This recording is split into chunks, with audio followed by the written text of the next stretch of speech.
നമസ്കാരം. മഹാത്മ ന്യൂസിലേക്ക് സ്വാഗതം. രാമനെ അയോധ്യയിൽ കുടിയിരുത്തി കൂടെ തട്ടിപ്പ് സംഘവും ചേക്കേറി. രാഷ്ട്രീയക്കാരും കോർപ്പറേറ്റ് മുതലാളിമാരും 2500 ഏക്കറിലധികം ഭൂമി വാങ്ങിക്കൂട്ടി. ചെറിയ വിലയ്ക്ക് വാങ്ങിയ ഭൂമി 300 ഇരട്ടിയിലധികം വിലയ്ക്ക് വിറ്റു. അയോധ്യയിലെ ശ്രീരാമക്ഷേത്രം ഇന്ത്യയിലെ മുഴുവൻ രാമഭക്തരുടെയും അഭിമാനമായി തല ഉയർത്തി നിൽക്കുകയാണ്.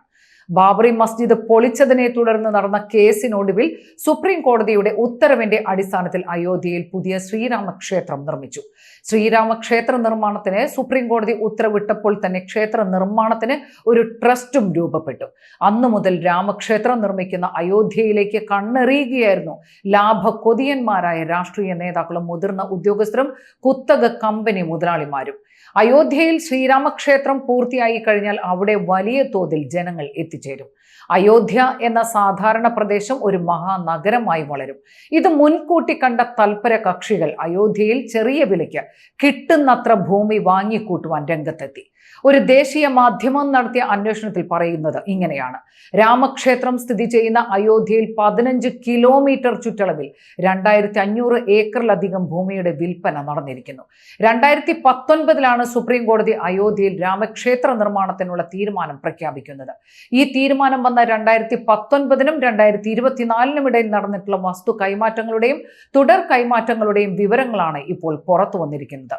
വസ്തു വാങ്ങിക്കൂട്ടിയവരിൽ പോലീസ് മേധാവികൾ, രാഷ്ട്രീയ നേതാക്കൾ, കുത്തക മുതലാളിമാർ തുടങ്ങിയ പ്രമുഖരാണ് ഉള്ളത്. വസ്തു വാങ്ങിക്കൂട്ടിയ പ്രമുഖരിൽ ഭൂരിഭാഗം പേരും BJP രാഷ്ട്രീയ പാർട്ടിയുടെ നേതാക്കളാണ് എന്നതാണ് ഗൗരവമുള്ള കാര്യം. കഴിഞ്ഞ ലോക്സഭാ തെരഞ്ഞെടുപ്പിൽ അയോധ്യ ക്ഷേത്രം സ്ഥിതി ചെയ്യുന്ന ഫൈസാബാദ് മണ്ഡലത്തിൽ BJP സ്ഥാനാർത്ഥിയെ തോൽപ്പിച്ച് ഇന്ത്യ മുന്നണി സ്ഥാനാർത്ഥിയാണ് വിജയിച്ചത്. ഈ പരാജയത്തിന്റെ തുടരന്വേഷണം എന്ന നിലയിലാണ് ദേശീയ ദിനപത്രം രംഗത്ത് വന്നത്.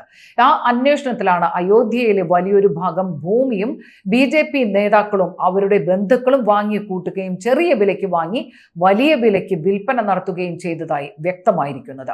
അരുണാചൽ പ്രദേശ് ഉപമുഖ്യമന്ത്രിയുടെ മകൻ ക്ഷേത്രത്തിന്റെ 8 കിലോമീറ്റർ അകലത്തിൽ 3.72 കോടി രൂപയ്ക്ക് 4 ഹെക്ടർ ഭൂമി രജിസ്റ്റർ ചെയ്തു വാങ്ങി.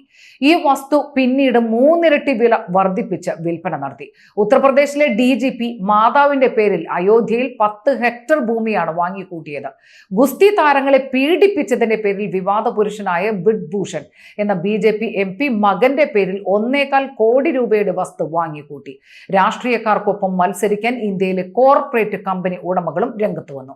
അദാനി ഗ്രൂപ്പ് 3.5 കോടി രൂപയുടെ വസ്തു അയോധ്യയിൽ വാങ്ങി. ഉത്തർപ്രദേശിലെ തന്നെ BJPയുടെ ഒരു MLA അജയ് സിംഗ്, പഞ്ചായത്ത് ഭരണസമിതി അംഗം വിജയലക്ഷ്മി, മറ്റൊരു BJP നേതാവായി ജില്ലാ പഞ്ചായത്ത് ചെയർമാൻ രാജേഷ് അഗ്രഹാരി തുടങ്ങിയവരും വലിയ തോതിൽ ഭൂമി വാങ്ങിക്കൂട്ടുകയും മറിച്ച് വിൽക്കുകയും ചെയ്തതായി റിപ്പോർട്ടിൽ പറയുന്നുണ്ട്. അയോധ്യയിൽ രാമക്ഷേത്ര നിർമ്മാണം പൂർത്തിയാവുകയും പ്രാണപ്രതിഷ്ഠ അടക്കമുള്ള ഉദ്ഘാടന ചടങ്ങുകൾ കഴിയുകയും ചെയ്തതോടുകൂടി ദേശീയ തലത്തിൽ അയോധ്യയിലെ രാമക്ഷേത്രത്തിന് വലിയ പ്രചാരമാണ് ഉണ്ടായത്. വലിയ പ്രൗഢിയിൽ തല ഉയർത്തി നിൽക്കുന്ന മഹാക്ഷേത്രത്തിലേക്ക് ദിവസേന 1 ലക്ഷത്തോളം ഭക്തന്മാരാണ് എത്തിക്കൊണ്ടിരിക്കുന്നത്. ക്ഷേത്ര ദർശനത്തിന് മുൻകൂട്ടി അനുമതി വാങ്ങി എത്തുന്നവരാണ് ഈ കണക്കിലുള്ളത്. ഇതുകൂടാതെ നേരിട്ടെത്തുന്നവർ ഇത്രയും തന്നെ വരും എന്നാണ് ക്ഷേത്ര ട്രസ്റ്റിന്റെ ഭരണാധികാരികൾ പറയുന്നത്. അയോധ്യയിൽ രാമക്ഷേത്ര നിർമ്മാണം മാത്രമല്ല പൂർത്തിയാക്കപ്പെട്ടത്. ഒരു സാധാരണ ഗ്രാമപ്രദേശം പോലെ കഴിഞ്ഞിരുന്ന അയോധ്യ ഇന്ന് മഹാനഗരത്തിന്റെ വലുപ്പത്തിലേക്ക് എത്തിച്ചേർന്നിരിക്കുന്നു. വലിയ ബഹുനില കെട്ടിടങ്ങളും റോഡുകളും ഗതാഗത സൗകര്യങ്ങളും വിമാനത്താവളവും റെയിൽവേ സ്റ്റേഷനും എല്ലാം രാമക്ഷേത്ര പൂർത്തീകരണത്തോടുകൂടി അയോധ്യയിൽ സജ്ജമാക്കിയിട്ടുണ്ട്. അതുകൊണ്ട് തന്നെ വലിയ തോതിൽ രാമഭക്തന്മാർ അയോധ്യയിലേക്ക് ഒഴുകിക്കൊണ്ടിരിക്കുകയാണ്. എല്ലാ തരത്തിലുമുള്ള വ്യാപാര വ്യവസായങ്ങൾ അത്ഭുതകരമായ രീതിയിൽ അയോധ്യയിൽ ചുരുങ്ങിയ നാളുകൾക്കുള്ളിൽ വളർച്ച നേടിയെടുത്തു എന്നതാണ് എടുത്തു പറയേണ്ടുന്ന മറ്റൊരു കാര്യം. രാമക്ഷേത്രം പൂർത്തിയാകുന്നതോടുകൂടി അയോധ്യ മഹാനഗരം വലിയ കുതിപ്പിലേക്ക് എത്തുമെന്നും അതുകൊണ്ട് തന്നെ വ്യാപാരികളും വ്യവസായികളും അയോധ്യയിലേക്ക് ഭൂമി തേടി വരുമെന്ന് മുൻകൂട്ടി കണ്ടറിഞ്ഞ് രാഷ്ട്രീയ നേതാക്കളും വൻകിട ബിസിനസ്സുകാരും ഉയർന്ന ഉദ്യോഗസ്ഥരും അവിടെ ഭൂമി വാങ്ങിക്കൂട്ടി. രാമക്ഷേത്ര പ്രദേശത്ത് ഇത്തരത്തിൽ ചെറിയ വിലയ്ക്ക് ഭൂമി വാങ്ങിക്കൂട്ടുകയും വലിയ വിലയ്ക്ക് മറിച്ച് വിൽക്കുകയും ചെയ്തതിന്റെ കണക്കുകളാണ് പുറത്തു വന്നിരിക്കുന്നത്. 2 വർഷത്തിനിടയിൽ അയോധ്യയിലെ രാമക്ഷേത്ര പരിസരത്തുള്ള 2500 ഏക്കർ ഭൂമിയുടെ വിൽപ്പനയും മറിച്ചു വിൽപ്പനയും നടന്നിരിക്കുന്നു.